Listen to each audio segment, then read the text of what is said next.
Hi friends, இன்றைக்கி நம்ம சேனலில் என்ன பார்க்க போகிறோன்னா, பார்த்தவையும் கேட்டவையும் பார்ப்போமா. இப்போ நம்ம இன்றைக்கி என்னங்க தங்கம் வாங்கக்கூடாதான், தங்கம் வாங்கக்கூடாதுன்னு பிரதமர் மோடியே சொல்லியிருக்காரா? ஆமாங்க, அதை பற்றி அன்றைக்கி பார்க்க போகிறோம். கேட்குது, இதில் நிறைய பேர் சொல்கிறது எனக்கு கேட்குது. எங்கடா தங்கம் விற்கிற விலைக்கு தங்கம் எங்கெங்க வாங்க, அதை பார்க்கவே பயங்கரமாக இருக்குது அப்படின்ட்டு. இன்னும் பாதி பேர் என்ன பண்ணுறாங்கன்னா, ஐயோ பொண்ணு கல்யாணம்லாம் வச்சுருக்கோமே, மோடி வேறு ஒரு வருஷத்துக்கு தங்கம் வாங்கக்கூடாதுன்னு சொல்லியிருக்காரா, என்னவா இருக்கும், என்ன பண்ணலாம் அப்படின்ட்டு நிறைய பேருக்கு தோணும். அது எதனால் அப்படி இருக்க சொல்லியிருக்காருன்னு நம்ம இந்த வீடியோவில் பார்ப்போம். இப்போ பார்த்துக்கிட்டிங்கன்னா, மோடி ஒரு வாரத்துக்கு முன்னாடி நிறைய அறிக்கை விட்டுருக்காங்க. என்னென்னா, ஒரு வருஷத்துக்கு யாரும் தங்கம் வாங்காதீங்க, அதுக்கப்புறம் மேக்ஸிமம் அந்த ஒர்க் ஃப்ரம் ஹோம் பார்க்குறவங்க முடிஞ்சளவு ஒர்க் ஃப்ரம் ஹோம் பாருங்கள் அப்படின்னு இருக்காங்க. அப்புறம் நிறைய இந்த காரில் போகிறது, அந்த வெளியே போகிற அந்த இதெல்லாம் கொஞ்சம் கம்மி பண்ணுங்கள். முடிஞ்ச அளவு பொது வாகனங்க, அந்த பஸ்ஸு அந்த மாதிரி இதில், ட்ரெயின் அந்த மாதிரி இதில் போக பாருங்கள் அப்படின்னு சொல்லியிருக்காங்க. எதுக்காகன்னு பார்த்துக்கிட்டிங்கன்னா, நம்ம இப்போ எல்லாருக்கும் தெரியும், இப்போ போர் நடந்துகிட்டு இருக்குது. நம்ம அமெரிக்கா, ஈரான் அவங்களுக்குலாம், இஸ்ரேல் அவங்க எல்லாத்துக்கும் இப்போ போர் நடந்துட்டுருக்கனால அந்த ஆல்மோஸ்ட்டில் உள்ள அந்த வழியை வந்து அடைச்சிட்டாங்க. அங்கே அதுலேருந்து தான் நமக்கு கச்சா எண்ணெய், அப்புறம் கேஸ் சிலிண்டர் எல்லாமே வருது பார்த்துங்க. அது அடைச்சதுனால தான் இப்போ நமக்கு இவ்வளோ பிரச்சனையும். இது சீக்கிரம் சரியாகணும்னு நம்ம ஆண்டவர்கிட்ட கேட்டுக்குவோம். இப்போ தங்கத்தை நம்ம பிரதமர் மோடி அவர்கள் சொன்னதை பற்றி இப்போ நம்ம வருவோம். இப்போ என்னென்னு பார்த்துக்கிட்டிங்கன்னா, எதனால் தங்கம் வாங்கக்கூடாது அப்படின்னு சொல்லி அவங்க சொன்னாங்கன்னு பார்த்தீங்கன்னா, இப்போ நம்ம நாட்டில் வந்து ஒரு 10% தான், 10% தான் நம்ம உள்நாட்டிலேருந்து தங்கம் தயாரிக்கிறோம். வெளிநாட்டில் இருந்து தான் 90% நம்ம தங்கம் வந்து வாங்குகிறோம் பார்த்துங்க. அதனால் என்ன ஆகும்னா, இப்போ அந்நிய செலாவணி அப்படின்னுமா, இப்போ நம்ம வெளியிலேருந்து பொருள் வாங்கினாலும் நம்ம கையிலேருந்து காசு கொடுக்கணும். இப்போ நம்ம இப்போ பார்த்துக்கிட்டிங்கன்னா, நம்ம வெளிநாட்டிலேருந்து ஒரு பொருள் வாங்குகிறோம், அதுக்கு என்ன பண்ணணும்னா இப்போ நம்ம காசை கொடுக்கணும். இப்போ நம்ம மேக்ஸிமம் அந்த அமெரிக்கா போன்ற நாடுகள்லாம் நம்ம டாலரில் தான் வாங்கிட்டு இருக்கோம். அவங்க டாலரை கொடுத்தா நம்ம அமௌண்ட் வாங்கணும் பாருங்கள். இப்போ நம்ம பணத்தில் அப்படியப்போ என்ன ஆகும்னா, நம்ம டாலரு இதான் அதிகமாகும், நம்ம கையிருப்பு டாலர் வந்து குறையும் பார்த்துங்க.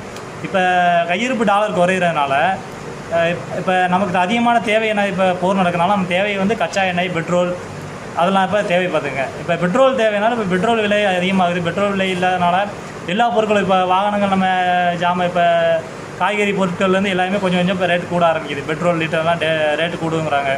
எது பார்த்துக்கிட்டிங்கன்னா, இப்போ நம்ம தங்கத்தில் போட்டோம்னா நம்ம என்ன மேக்ஸிமம் என்ன பண்ணுவோம், வீட்டில் வச்சுக்குவோம், பத்திரமா வச்சுருப்போம், பேங்க்லேயோ இல்லை வீட்லேயோ பத்திரமா வச்சுருப்போம்.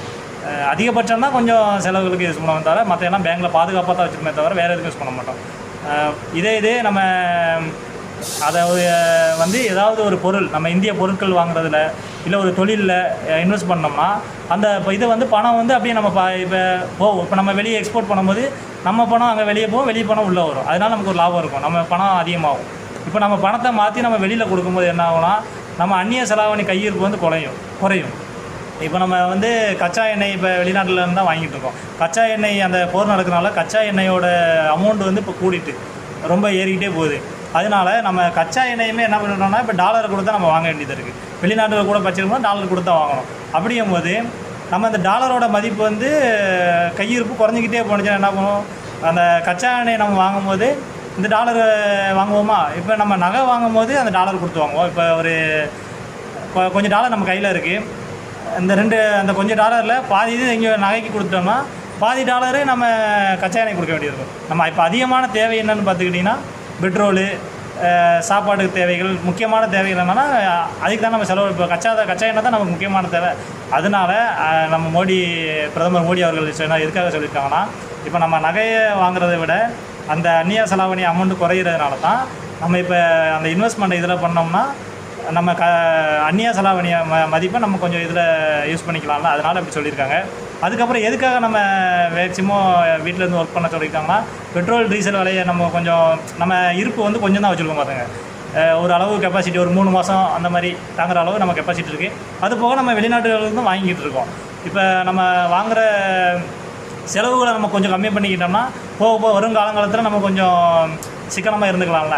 அதுக்காக இப்போ நம்ம அதிகபட்சம் நம்ம வெளியே போகிறது எல்லாம் பொது வாகனங்களை, இப்போ கார்னு வைங்களேன், 4 பேருக்காக நம்ம பெட்ரோல் நிறைய செலவழிக்க வேண்டியது இருக்கும். பெட்ரோல் டீசல் பார்த்திங்கன்னா நிறைய செலவழிக்கும். இதே இது இது நம்ம பஸ்ஸில் போனோம்னா இப்போ ஒரு 20 பேர் 30 பேர் பஸ்ஸில் போகலாம் பார்த்தீங்களா. அதனால் பெட்ரோல் இது கம்மியாகும். இப்படி நம்ம கொஞ்சம் சேமிச்சுக்கலாம் அப்படின்னு நம்ம மோடி அவங்க சொல்லியிருக்காங்க. அதுக்கப்புறம் பார்த்துக்கிட்டிங்கன்னா வீட்டிலேருந்து வீட்டிலேருந்து வேலை பார்த்தோம்னா நம்ம வெளியே போக தேவை இருக்காது, தேவைகள் கம்மியாகும்.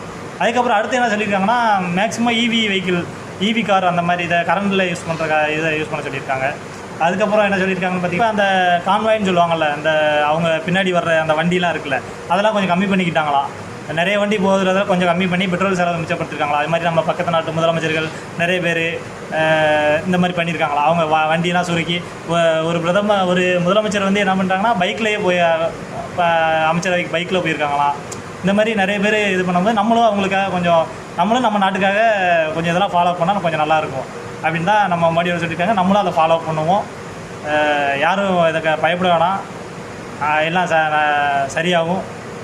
ஆண்டவரை வேண்டிக்குவோம்.